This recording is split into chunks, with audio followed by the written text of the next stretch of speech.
क्या आप जानते हैं मुंबई के वड़ा पाव का इतिहास? 45 साल पहले एक इंजीनियर ने की थी शुरुआत। मुंबई और वड़ा पाव के बीच का रिश्ता जग जाहिर है। माया नगरी की गलियों से लेकर बॉलीवुड मूवी तक में वड़ा पाव दिखता है। सिर्फ मुंबई वासी ही नहीं बल्कि विदेशी भी इसके मुरीद हैं। आम मुंबईकर से लेकर बड़ी बड़ी हस्तियां इसको खाना पसंद करती हैं।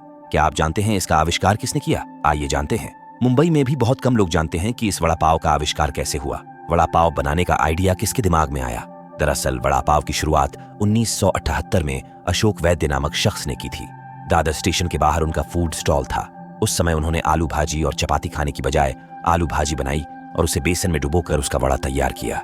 चपाती की जगह पाव परोसा गया। उस दौरान वड़ा पाव धीरे धीरे प्रसिद्ध हो गया क्योंकि यह सस्ता था और आम आदमी के लिए पेट भरने वाला था।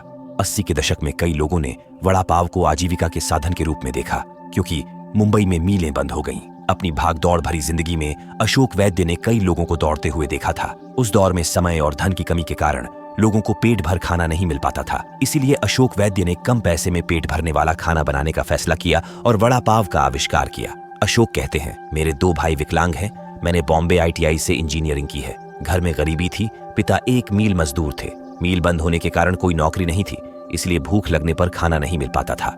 उस समय बिजनेस के क्षेत्र में कुछ करने के लिए बहुत सोचने के बाद मैंने 1978 में वड़ा पाव का बिजनेस शुरू किया। वड़ा पाव जो शुरुआत में ताड़ के तेल में बनाया जाता था, बाद में लोगों को पसंद आने पर इसे घोड़े के तेल में भी बनाया जाने लगा। लोगों को पौष्टिक वड़ा पाव मिल सके, इसके लिए उस समय से लेकर आज तक वड़ा पाव बेहतरीन तेल में बनाकर लोगों को परोसा जाता है। इस वड़ा पाव को बनाने में 3 तरह की चटनी का इस्तेमाल किया जाता है।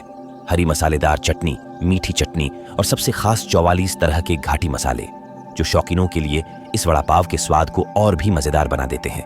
इस वड़ा पाव की शुरुआत 1978 में 25 पैसे से हुई थी और आज इसकी कीमत 30 रुपये तक पहुंच गई है। वड़ा पाव न केवल आम नागरिकों में बल्कि अभिनेता, अभिनेत्रियों, राजनेताओं, राजनीतिक कार्यकर्ताओं, खिलाड़ियों में भी लोकप्रिय है। ये वड़ा पाव अमीर से लेकर गरीब तक, बच्चों से लेकर बड़ों तक सभी को पसंद होता है। इसलिए अशोक वैद्य को उम्मीद है कि मुंबईकर इस वड़ा पाव को कभी नहीं भूलेंगे। ऐसी रोचक जानकारी के लिए हमारे चैनल को लाइक, शेयर और सब्सक्राइब करें।